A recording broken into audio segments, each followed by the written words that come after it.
All right, man. Appreciate you for spending some time with me to talk a little bit, bro. First, before we get into everything, could you just introduce yourself? Who are you, and where people can find you at? Okay, bet. My name is Jamal Carr. I'm the president and founder of an HBCU Black Nerd Initiative at Bowie State called New Blurred Order. If you guys ever want to look us up, our Instagram is New Blurred Order underscore MBO. My tag is in the bio, but it's Cook Too Cozy. Alrighty, and as we go on a little bit here, for people who may not be familiar with the term, how would you define the word blurred? So Blurred is what it is, Black Nerd put together. But how I break it down is more of its individual words, being black and being a nerd, but more focused on being the nerd part. Um, in New Blurred Order, our goal is to deconstruct and redefine what it is to be a nerd. And the new definition I'm trying to bring out is a nerd is one who has vast knowledge in their passion.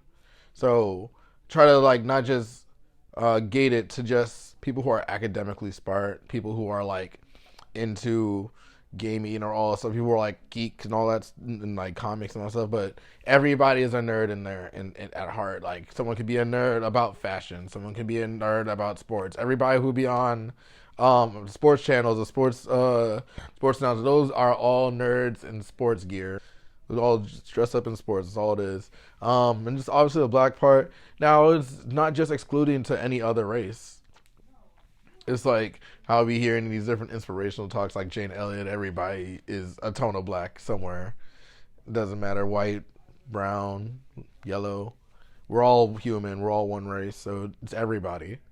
So that's really what being a blurred means to me.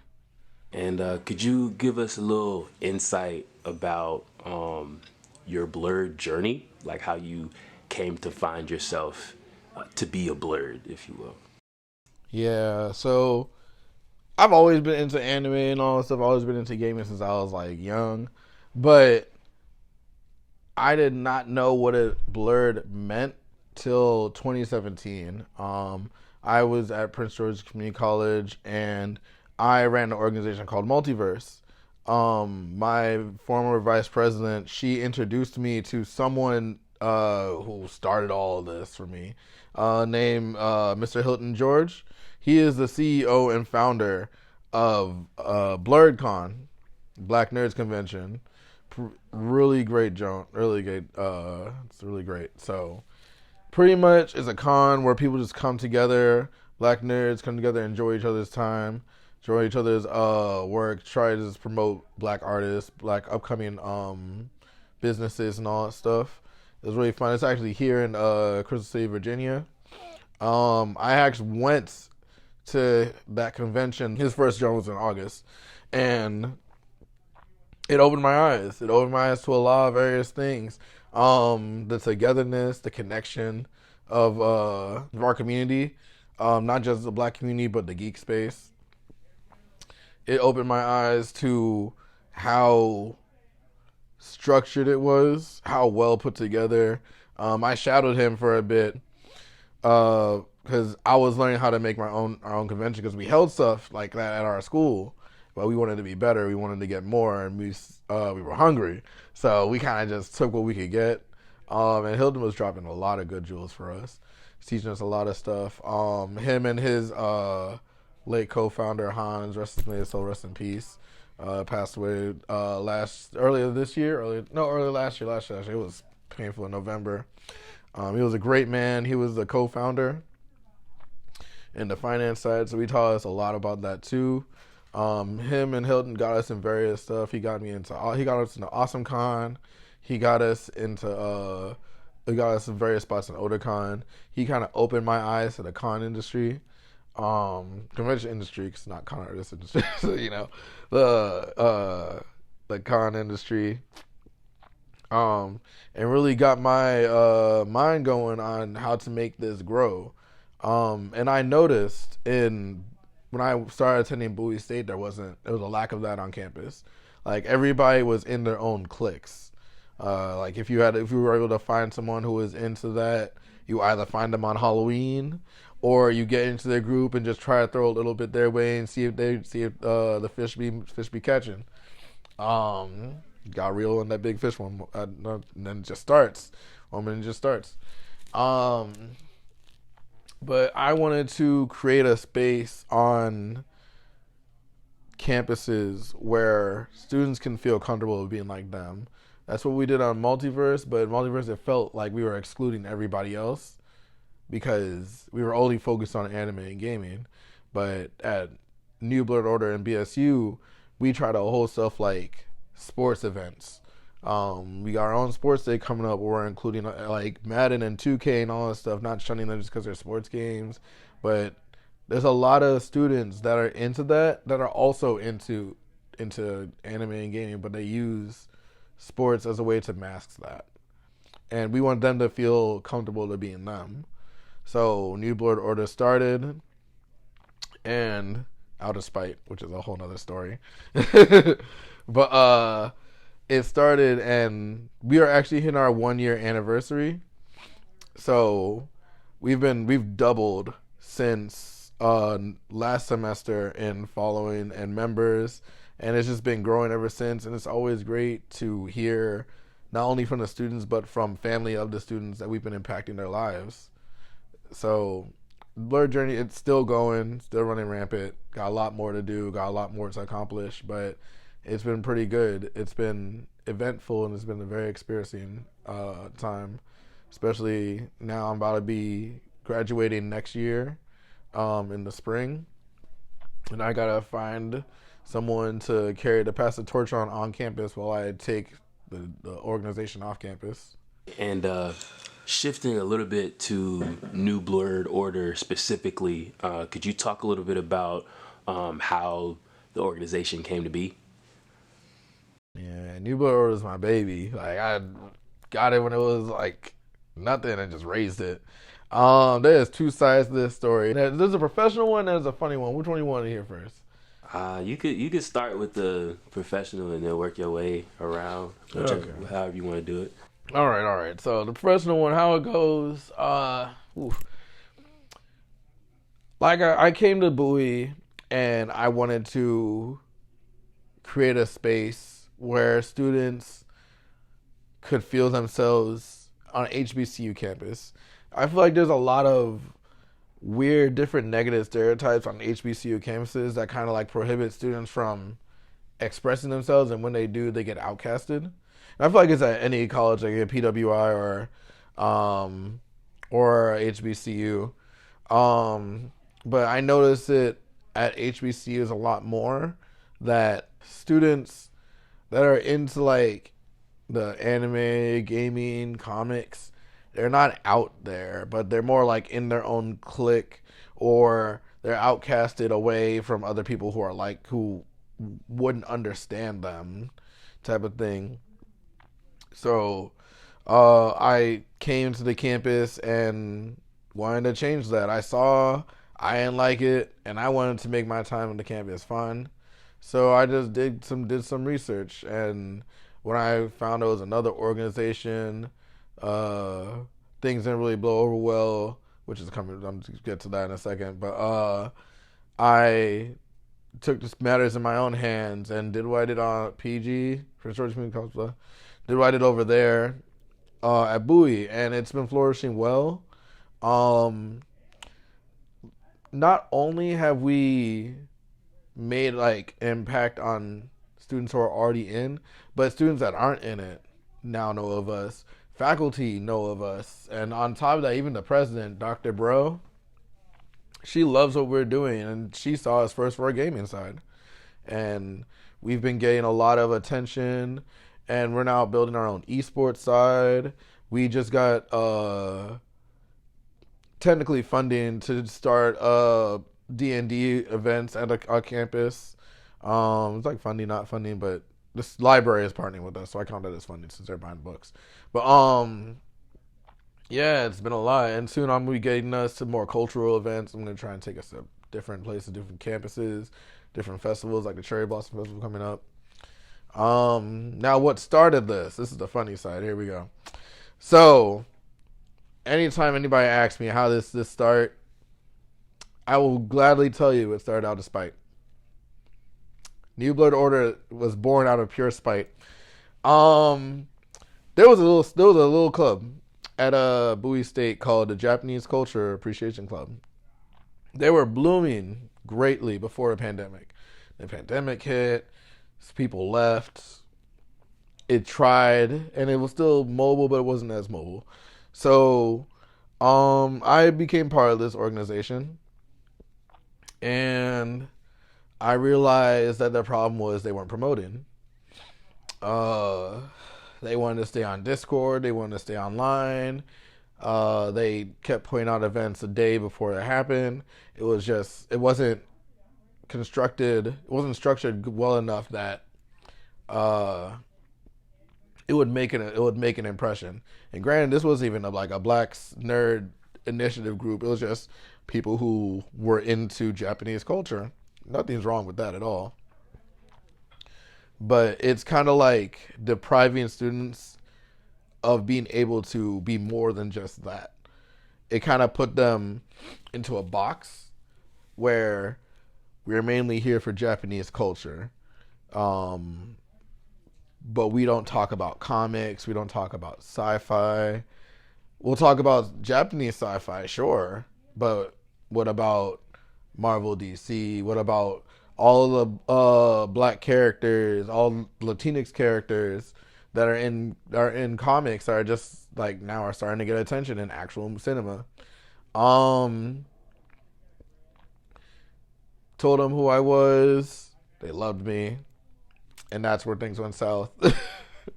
They loved me too much, and it became a unrealistic fight for power, where I wasn't really trying to fight for it. I was just giving them options, and their president felt threatened.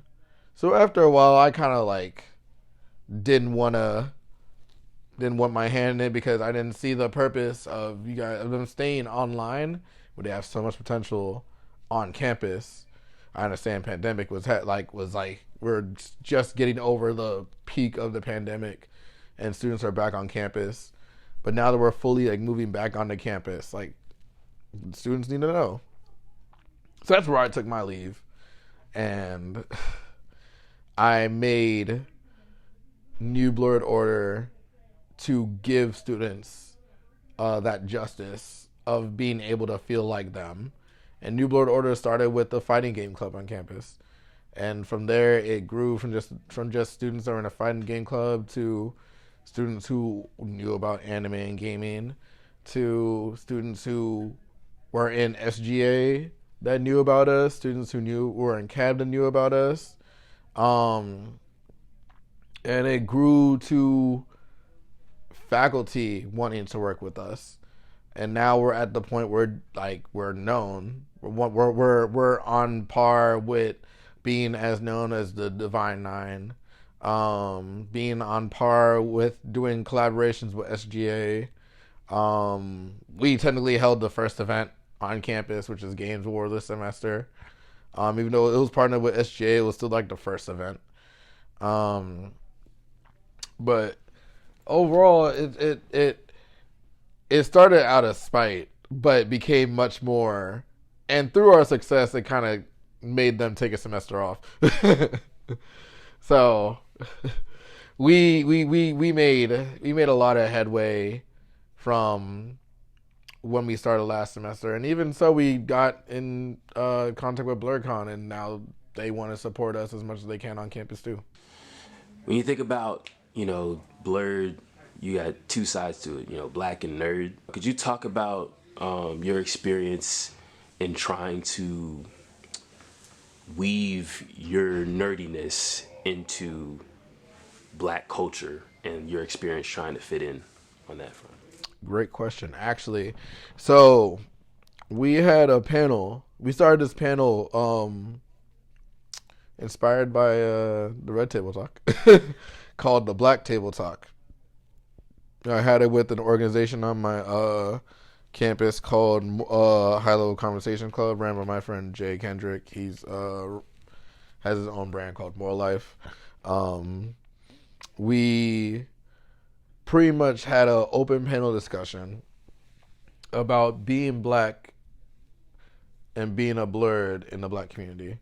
So, long story short, we brought up the difficulties of growing up in the black community with the expectation of how black people are supposed to act and how it is growing up being black or being in the projects, being in the hood.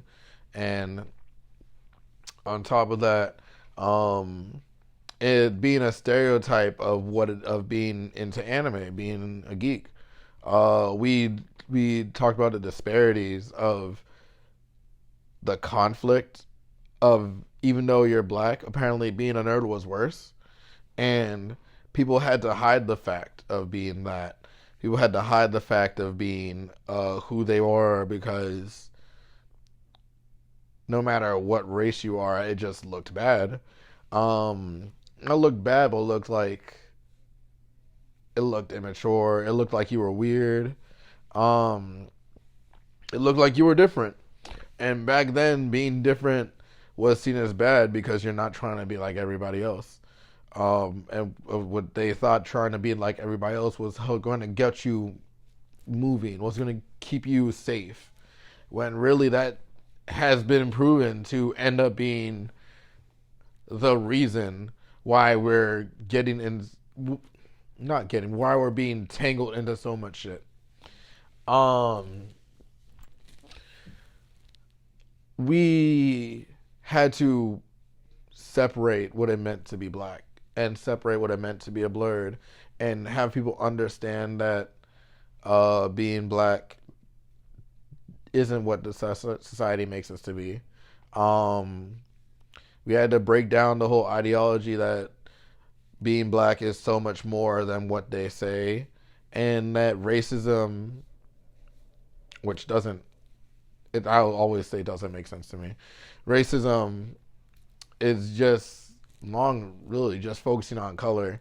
When if you look at it, race, y'all want to be racist, but then forget we're not. You're saying we're human races, multiple races, and we're not that. And I always tell people, if that's what you want to say, then racism is just D&D. Racism is just D&D, because we're all one human race. I don't understand why we gotta put color into it, but whatever. I understand how, but you know what I'm saying. But we had to get people to understand that, like, even the hardest of black people who feel like they were like most ghetto, or those who like were just in the hood, or those who like not just in gangs, but just feel like they need to go hard. They also, those who were into anime, started off with animes that helped them get hard. Like, that sounded wrong, but weird. But, like Dragon Ball Z. Prime example. Everybody wanted to be a Saiyan. Everybody wanted to be like Goku. Everybody wanted to say who could beat Goku. That was the pinnacle of what it was of being black,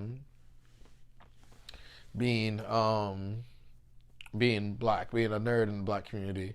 But it's so much more, because now nowadays being a nerd in the black community also means you're into comics. Also means you're like heavy into comics, heavy into DC, heavy into Marvel. It's about Superman. Shoot, no, scratch it. It's about Batman. he will be riding Batman, but they'll be talking about Jon Stewart, Green Lantern. There'll be all these different characters. Now we got Black Panther, really just more in the light. So it's like, it's always a bridge it's a big bridge, but it's invisible because it's covered by the fear of being different. So they outcasted what it is to be a nerd, because being a nerd is what got you jumped. Being a nerd is what got you bullied. Being a nerd is what got you physically and sometimes mentally and emotionally attacked. But no one's all that different. Being different is being you, and being you is what makes you better. So it was a complex situation to break apart, to deal with being a black and being a nerd, and how those two work together, how those two are in those different worlds. But in the end, those two help each other as much as you can. Like, people have to realize we're all human. We all have mental issues. We all have stuff we're dealing with. And for most of black society, black community, anime, gaming, comics was our escape. And it was our escapism. It was our way to get out of the turmoil. And as much as people didn't want to admit it, it's what saved a lot of people's lives. So it's just, in the end, it's just, like I said, it's an invisible bridge that people were just afraid to walk across, because being you was a taboo when it really was the saving grace you needed. You know. All right, and before I let you go today, man, just wanted to give you a chance to shout out anything that you got coming up or anything that you want to promote. Well, the biggest thing I'm always going to promote is my organization, New Blurred Order. We can be found at Bowie State University. Our Instagram, once again, is New Blurred Order _MBO. Soon I'm going to have something popping up called Infinite Realms. Look out for that. That should be coming up in the summer. Really, if you guys heard of BlurCon, go to BlurCon. You'll find me there. I'll be hopefully having a panel. I'll be talking about all this shit more. Just BlurCon, July 7th to 9th. Do not miss that. That shit is good. BlurCon is so great. Like, I'm telling you. Follow BlurCon on all social medias. Instagram, Twitter, Facebook, all that. It'll be a great experience. It's going to be at the Hyatt Regency in Crystal City, and they're going to have food trucks, 24-hour food trucks for 3 whole days. Gaming, parties. The parties are lit. DJs are lit. Everything. I suggest you do not miss out. That's the bet, man. Appreciate you. Thanks for having me. For sure.